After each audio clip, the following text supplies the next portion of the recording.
Hallelujah. सबको जय मसीह की। मैं परमेश्वर का धन्यवाद करती हूँ सुंदर समय के लिए। और आज फिर से आप सभी का हमारे चैनल पे स्वागत है। आइए आज हम सभी देखेंगे भजन संहिता 2। जाति जाति के लोग क्यों हुल्लड़ मचाते हैं और देश देश के लोग व्यर्थ बातें क्यों सोच रहे हैं।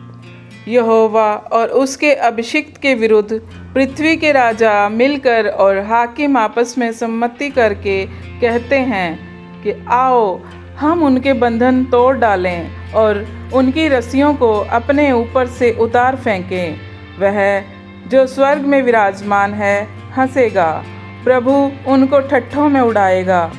तब वह उनसे क्रोध में बातें करेगा और क्रोध में कहकर उन्हें घबरा देगा। मैं तो अपने ठहराए हुए राजा को अपने पवित्र पर्वत सिय्योन की राजगद्दी पर बैठा चुका हूँ। मैं उस वचन का प्रचार करूँगा जो यहोवा ने मुझसे कहा कि तू मेरा पुत्र है, आज तू मुझसे उत्पन्न हुआ। मुझसे मांग और मैं जाति जाति के लोगों को तेरी संपत्ति होने के लिए और दूर दूर के देशों को तेरी निज भूमि बनने के लिए दे दूंगा। तू उन्हें लोहे के डंडे से टुकड़े टुकड़े करेगा, तू कुम्हार के बर्तन के समान उन्हें चकनाचूर कर डालेगा। इसलिए अब हे राजाओं बुद्धिमान बनो, हे पृथ्वी के न्यायियों यह उपदेश ग्रहण करो। डरते हुए और यहोवा की उपासना करो और कांपते हुए मगन हो और पुत्र को चूमो। ऐसा न हो कि वह क्रोध करे और तुम मार्ग ही में नष्ट हो जाओ, क्योंकि क्षण भर में उसका क्रोध भड़कने को है। धन्य है वे जिनका भरोसा उस पर है। हालेलुया। भजन संहिता 2 में लिखा है कि जाति जाति के लोग क्यों हुल्लड़ मचाते हैं और देश देश के लोग व्यर्थ की बातें क्यों सोच रहे हैं। दाऊद के समय में और मूसा के समय में और आज भी हम देखते हैं कि परमेश्वर के लोगों का संसारिक लोग कैसे मजाक बनाते हैं, कैसे वो तरह तरह की बातें करते हैं, है ना, कैसे उनका विरोध करते हैं। परंतु हमें घबराना नहीं है, क्योंकि वो नहीं जानते सच्चे परमेश्वर को। शायद हम में से बहुत से लोग ऐसे होंगे जो वो भी पहले ऐसे ही करते होंगे, है ना, परंतु अभी हम सच्चाई को जानकर परमेश्वर के अनुग्रह से हम सब यीशु मसीह के चेले हैं, है ना। ऐसे ही हमारे लिए भी कितनों ने प्रार्थना किया होगा। ऐसे ही हमें भी उन सभी के से किसी से भी हमें नाराज़ नहीं होना, हमें दुखी नहीं होना है, परंतु हमने क्या करना है, उनके लिए हमने प्रार्थना करना है ताकि वो भी प्रभु को जाने और उनका जीवन नाश ना हो। दूसरी आयत में हम देखते हैं कि यहोवा और उसके अभिषिक्त के विरुद्ध पृथ्वी के राजा मिलकर और हाकिम आपस में सम्मति करके कहते हैं। इसके लिए अभी हम देखते हैं मत्ती की पुस्तक उसका 27 का 1 और 2। जब भोर हुई तो सब प्रधान याजकों और लोगों के पुरनियों ने यीशु को मार डालने की सम्मति की और उन्होंने उसे बांधा और ले जाकर पिलातुस हाकिम के हाथ में सौंप दिया।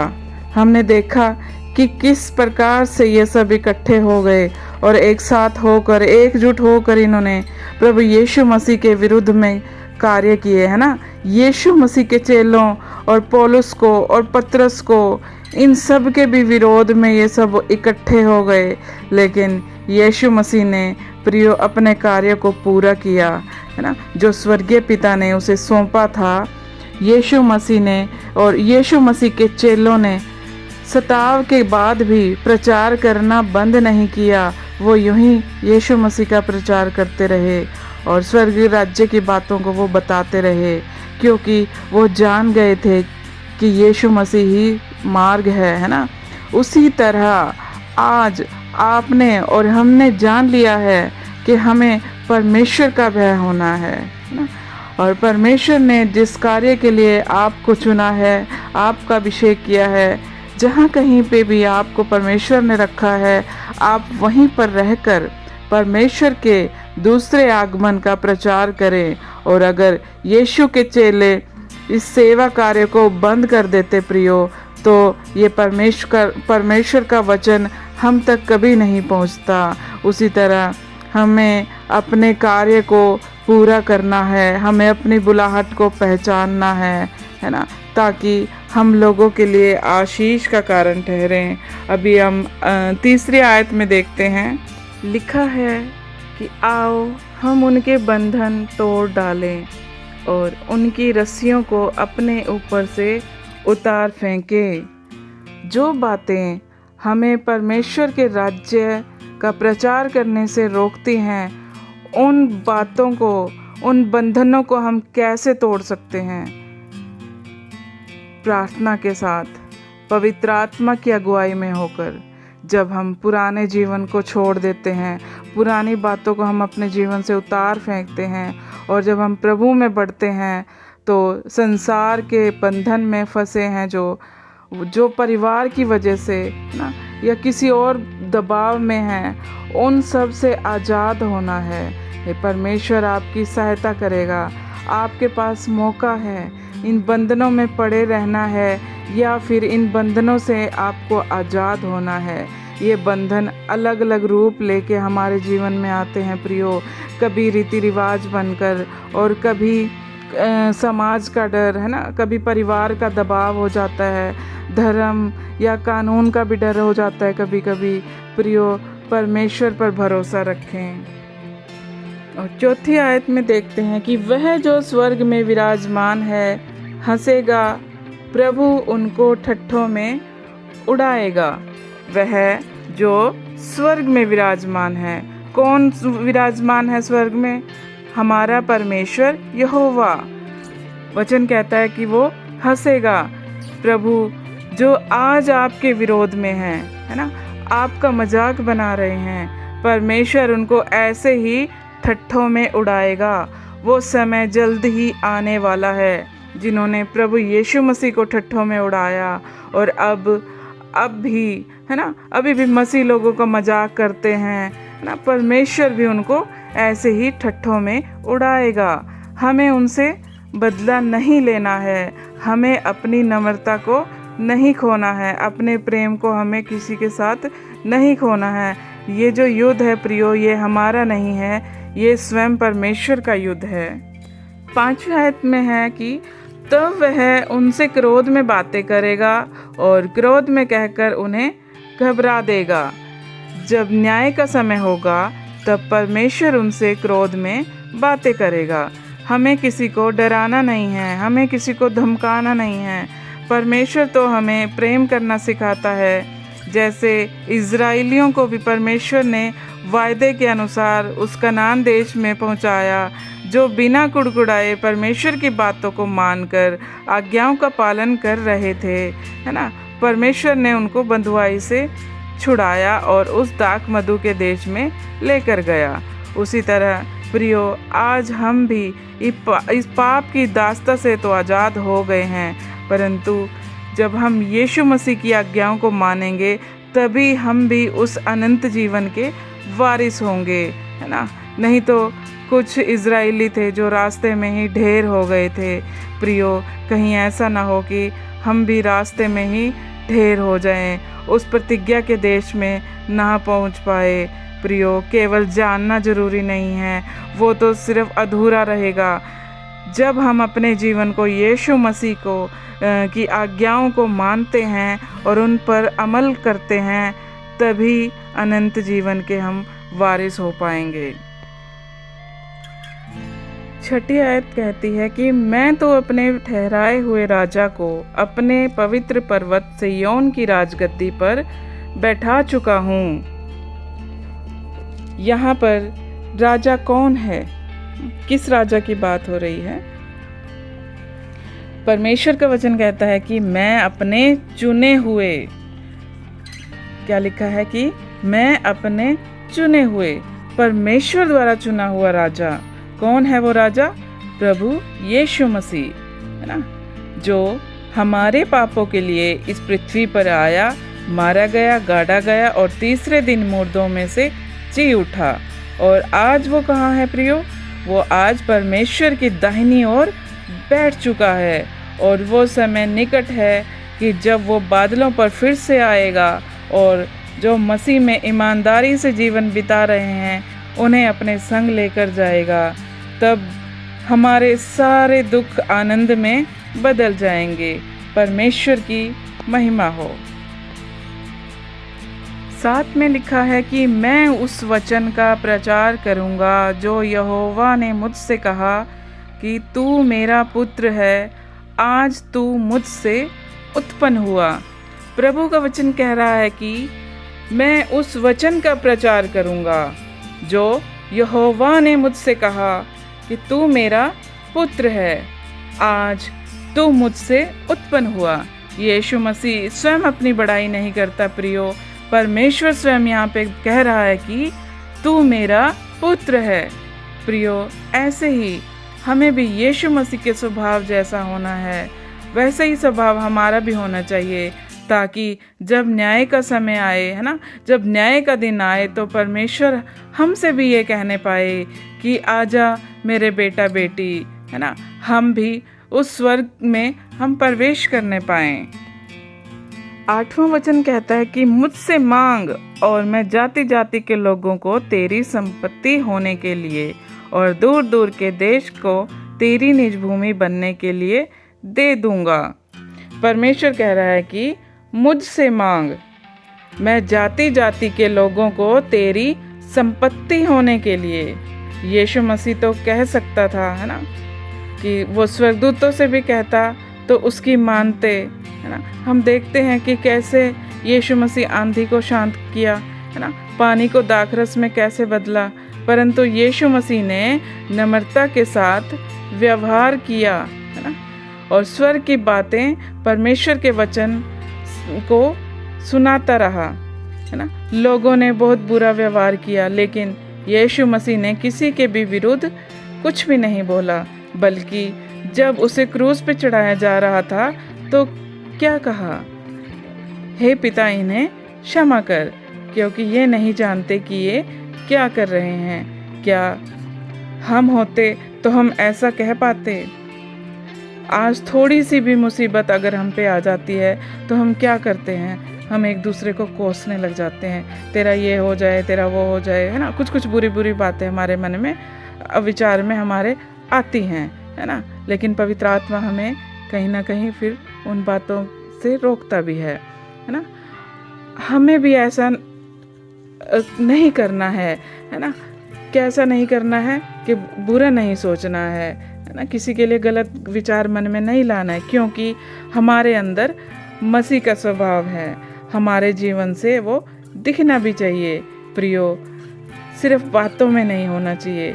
जो हमारी मसीहत है, जो मसीह का स्वभाव है, वो हमारे जीवन से झलकना बहुत ज़रूरी है। 9वीं आयत में लिखा है कि तू उन्हें लोहे के डंडे से टुकड़े टुकड़े करेगा, तू कुम्हार के बर्तन के समान उन्हें चकनाचूर कर डालेगा। परमेश्वर का वचन कहता है कि तू उन्हें लोहे के डंडे से टुकड़े टुकड़े करेगा। यहाँ पे किसकी बात हो रही है? यहाँ पर यीशु मसीह की बात हो रही है, जो परमेश्वर के दाहिने बैठा है ना। प्रियो, जब न्याय का दिन आएगा, हम प्रकाशित वाक्य 2:26 और 27 आप बाद में पढ़ सकते हैं, उसमें लिखा है कि जाति जाति के लोगों पर अधिकार दूंगा, है ना। वहाँ किसी विशेष समूह की या किसी धर्म के लोगों की बात नहीं हो रही है प्रियो, वहाँ पे लिखा है कि जाति जाति यानी पूरी मानव जाति के लिए यहाँ पे बात हो रही है। यीशु मसीह के हाथ में जो लोहे का राजदंड, यानी एक एक को उनके कामों के अनुसार बदला दूंगा, तू उन्हें लोहे के डंडे से टुकड़े टुकड़े करेगा। जब कुम्हार बर्तन बनाता है तो हम देखते हैं कि कैसे जब तक वो बर्तन एक अच्छी शेप में ना जाए प्रियो, अच्छी शेप में तो आ गया, लेकिन अभी भी उसके अंदर कोई ना कोई तिनका है, तो वह फिर से तोड़कर उसको चकनाचूर कर देता है, क्योंकि वो किसी काम का नहीं होता। ऐसे ही हमारे भी अंदर जब तक पाप का स्वभाव है, तिनके समान भी अगर है, तब परमेश्वर हमें भी ऐसे ही तोड़ता है, ताकि हमारे अंदर पाप ना रहे, है ना, हम भी न्याय के दिन नाश ना हो। इसलिए वचन बोलता है कि सभी के लिए है कि राजाओं बुद्धिमान बनो। ये आदेश ये उपदेश ग्रहण करो। जो बड़े न्यायी बनते हैं उनके लिए भी डरते हुए भय के साथ परमेश्वर यहोवा की उपासना करो और प्रभु में कांपते हुए आनंदित रहो। 10वीं आयत में लिखा है, इसलिए अब हे राजाओं बुद्धिमान बनो, हे पृथ्वी के न्यायियों यह उपदेश ग्रहण करो। और 11वीं में लिखा है कि डरते हुए यहोवा की उपासना करो और कांपते हुए मगन हो। प्रियो, परमेश्वर का वचन आज भी राजाओं से, न्यायियों से क्या कह रहा है कि मूर्खता को छोड़कर बुद्धिमानी के साथ वचन को ग्रहण करो। आज भी मौका है, जब तक ये जीवन है तब तक मौका है। मृत्यु के पश्चात कोई माफ़ी नहीं होगी, कोई फ़ायदा नहीं है पश्चाताप का।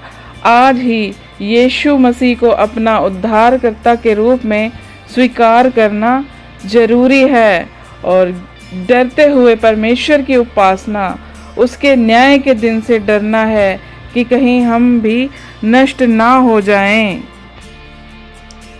12वीं आयत में लिखा है कि पुत्र को चूमो, ऐसा ना हो कि वह क्रोध करे और तुम मार्ग ही में नष्ट हो जाओ, क्योंकि क्षण भर में उसका क्रोध भड़कने को है। धन्य है वे जिनका भरोसा उस पर है। पुत्र को चूमो, क्योंकि ऐसा ना हो कि उसके क्रोध का सामना करना पड़े। न्याय के समय बीच रास्ते में ही हमें नाश की ओर जाना पड़े। उसके क्रोध से हमें डरना है। क्यों डरना है? क्योंकि कभी हम बीच रास्ते में ही, हम देखते हैं इज़राइली, परमेश्वर तो सभी इज़राइलियों को बचाना चाहता था, लेकिन कुछ लोग थे जो बीच जंगल रास्ते में ही ढेर हो गए थे, पूरे लोग नहीं पहुंच पाए थे, है ना प्रियो। उसी तरह से हम देखते हैं कि धन्य है वे जिनका भरोसा उस पर है। किस पर है? प्रभु यीशु मसीह पर है। प्रियो, अपने आप को बचाएं और अपने परिवार, अपने रिश्तेदारों, अपने दोस्तों के लिए भी आप आशीष का कारण ठहरे। अगर आपके विरोध में या कोई आपका मजाक भी करता है ना, कोई आपका हंसी ठट्ठा भी करता है, तो आप उनके लिए प्रार्थना करें। आप अपना प्रेम, अपनी नम्रता, आनंद, अपना धीरज को ना खोएं। प्रियो, परमेश्वर के भय में जीवन बिताएं, क्योंकि एक कैमरा है जो हमेशा हमेशा जिसमें रिकॉर्डिंग होती है ना, उसको किसी लाइट की ज़रूरत नहीं है, किसी इंटरनेट की ज़रूरत नहीं है। वो हमेशा एक्टिव रहता है और हमेशा ऑनलाइन रहता है ना। वो प्रभु का कैमरा है। प्रियो, जिस दिन वो रिकॉर्डिंग, जब न्याय का दिन होगा, न्याय के सिंहासन के सामने हम होंगे, तो जिसने भी जो कुछ भी किया है, प्रभु अपने आप सबसे सबका लेखा लेगा, है ना। हमें अपना प्रेम नहीं खोना है और जो भी यीशु मसीह की आज्ञा है कि अपने पड़ोसी से अपने समान हमें प्रेम रखना है ना। प्रभु आपको और आपके परिवार को बहुत बहुत आशीष दे। सबको जय मसीह की।